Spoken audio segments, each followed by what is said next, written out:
Hey guys, so before getting into the chapter, I do want to talk about the latest sales figures for the One Piece manga because it does tie into what I want to talk about in this chapter, and which first off you can thank at Josu underscore K on Twitter for this for applying this, but as you can see from the graph I'll put up on the screen, the sales numbers have dropped off heavily since Whole Cake Island, and only gotten kind of apparently worse in Wano.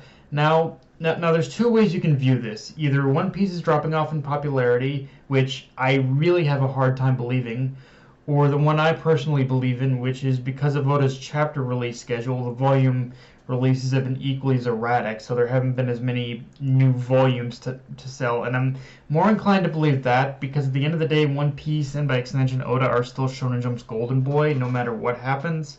So yeah, I don't think it's a popularity issue. It's really just a matter of like Oda's schedule, Oda's schedule not pretty much really being as convenient as it could be for sales of the manga.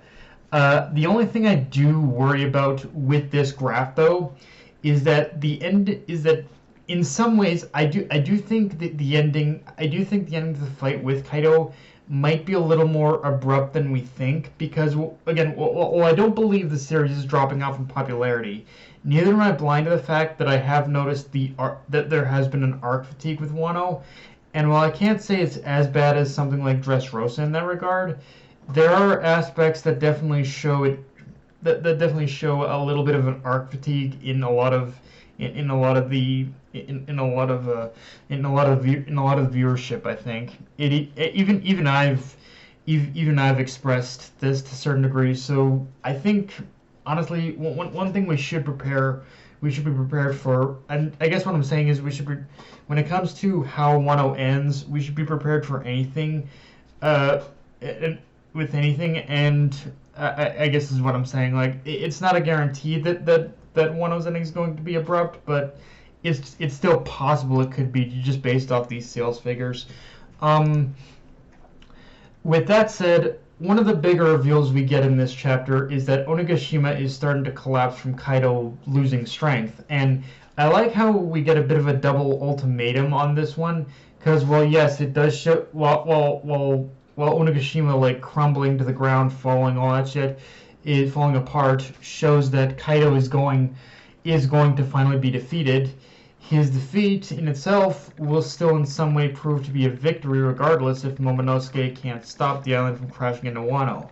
And while I can't and while I do believe that Yamato is helping, and while I do love that Yamato is helping Momonosuke in learning his powers in order to prevent that from happening, given the close proximity that Onigashima is from Wano at this point, I have to believe that ultimately something is going to be lost regardless of whether Wano is saved or not. Because the whole setup of this chapter has it where with Onigashima on that collision course, combined with what Yamato pointed out that Onigashima in itself is a floating bomb, this whole situation feels like a setup for a suicide bombing. Like that if Kaido can't turn Wano into a pirate stronghold, then ultimately he's taking it with him, which would be very in line with Kaido's whole character. But the other thing is, even if Momonosuke succeeds in saving majority of Wano, narratively, Wano itself still in some way needs to suffer needs to suffer like from some kind of consequential aftermath from this battle because however much you may like or dislike this arc, we have to remember that Wano is a turning point for the story that'll light a signal flare, towards the start of the Throne Wars. So something has to happen in Wano in order to create that spark that will fire the signal flare to the rest of the world that the Throne Wars have begun. Like at the end of the day, like something has to happen to Wano in order for the next phase of the One Piece story to begin. That's kind of how I'm viewing it right now. And so with that said, So yeah, I think it's inevitable that something ultimate that Wano isn't gonna make it out of this unscathed. I think that's the one guarantee I can give it right now. Um, so with that said, let's talk about the fight of Zoro versus King in this chapter, as it's shown to us that Zoro has damaged King's mask, and we can see part of his face now, and King just and part of his face now. And the thing is, just based off the final thing, the final thing King says in this chapter, King seems to want to keep his face covered at all costs, and I don't think it's just because he's self-conscious. Because honestly, this chapter, like this chapter honestly confirmed to me something that I thought about for a while, ever since the whole reveal of from Sanji and King being these pretty much these beings called Lunarians, which is that I think I think uh I think King wears that arm. I think the armor suit, whatever you want to call it, King wears, helps to in some ways contain his power as a Lunarian. Because remember, unlike Sanji, who apparently harnesses the power of a Lunarian through his legs, every time we see King's fire on like the back of his head or whatnot, it it looks like the heat he generates comes from his entire body.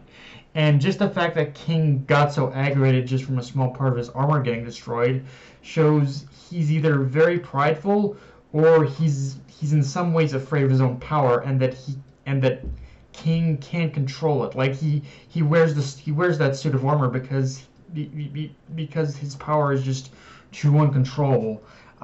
Again, I don't know if this is even the case, but that is the vibe I'm getting just based off King's actions and how in words in this chapter. But even and with the setup of Zoro versus King in this chapter, I am also getting the feeling of getting more of that feeling of what I talked about last week, that the remaining couple chapters this year will finish off the battles with King and Queen. Then next year is where the fight with Kaido will end. And again, assuming arc fatigue isn't a factor in what's going on. But yeah, I think that's more or less what we should expect going forward here.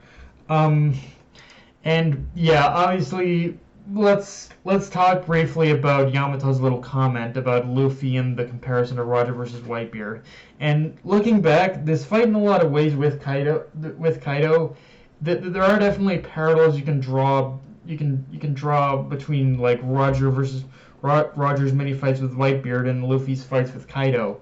But unlike with Roger and Whitebeard, where really only one of them was interested in the One Piece and the other was in the battle between whereas the battle between Luffy and Kaido, on the other hand, is essentially to decide who will gain the first real foothold in finding the One Piece. Like both of them are after it, although in either case both serve. Although on the other hand of that, one other interesting point of comparison is that in both cases of both Roger versus Whitebeard and Luffy versus Kaido, you could say that both served as a linchpin to the greater war on the horizon. And yeah, Oda really does seem to love using the heavens splitting visual as a symbol of what's to come, because yeah, like just pretty much seeing the whole, just seeing the clouds splitting from Luffy and Kaido clash. It's like, yeah, one way or another that there is going to be a victor in this battle. Although again, because of what's going on with Onigashima, Momonosuke still needs to do his part as well. And yeah, but yeah, guys, that's pretty much all I got for this review. If you enjoyed the video, like, comment, subscribe. I'm on Twitter, analyst for Crunchyroll. Be sure to hit the notification bell, hit the subscribe button, and just share the video around, guys. Dark Knight of Anime, signing off. Later.